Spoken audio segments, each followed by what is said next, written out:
C'est professeur de physique avec lequel on a réalisé diverses expériences. Là, il fait fondre de l'eau pour voir la température d'ébullition de l'eau en montagne. Et voilà, le 3 et 4 juillet, l'ascension finale du Mont Blanc, récompense. Donc moi, je suis responsable du club alpin au Salé d'Almas.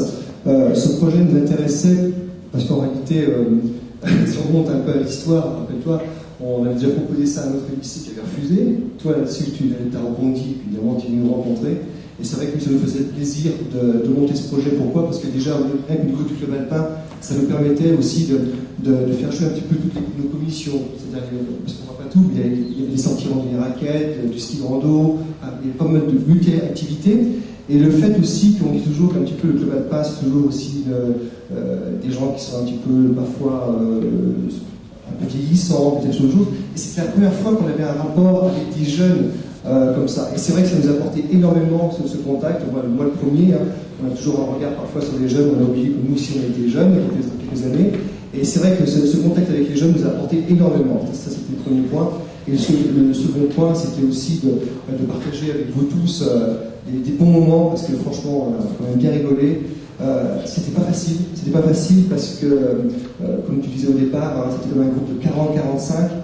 Il fallait s'occuper de l'encadrement, il fallait les former, il fallait trouver l'équipement. Enfin bref, il fallait qu'on se débrouille, et ça c'est ce que les clubs font en règle générale. Enfin, on essaie en tout cas. Vous m'avez dit que je vous remets ça.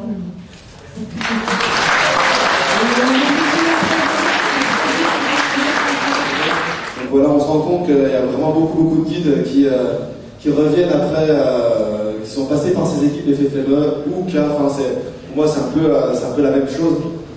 Et qu'on retrouve après sur le devant de la scène de l'alpinisme. Donc voilà, ce stage d'alpinisme estivaux, ils sont assez classiques, hein, c'est de l'escalade, des écoles de glace, des écoles de neige, et puis on essaie de faire en dernier jour une course un peu emblématique. Là, l'aiguille du Tour, on a fait aussi le Grand Paradis, on a fait des aiguilles comme l'aiguille du Génépi dans le bassin d'Argentière, voilà, Valentin. Vu qu'on n'avait pas de chaussures, on montait avec les chaussures de ski dans le Pierry, donc c'était sympa. Et donc là, on était arrivés, donc trop contents. Photo sponsor. Avec les photos sponsors. Donc voilà.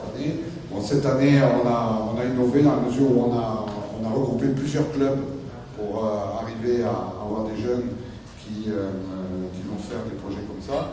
Et pour financer, je tenais quand même à dire, pour financer, nous on n'a pas le soutien de la région ou du département. En fait, les jeunes se sont bougés pour financer une grosse partie de leur séjour. Au mois d'octobre, on a négocié avec la mairie de notre village un chantier de débroussaillage. Et ils ont débroussaillé un site autour de près de Carcès, pour certains. Pour l'instant, une somme de 1000 euros. Voilà, puis sinon, après, on fait des actions sur les marchés, dans les villages, vente de gâteaux, des trucs comme ça, pour arriver à financer nos projets. Il y a bien sûr les aides de la Commission nationale jeune et de la Fédération des clubs alpins. Heureusement d'ailleurs, parce que sinon, ce serait quand même assez difficile. Bravo.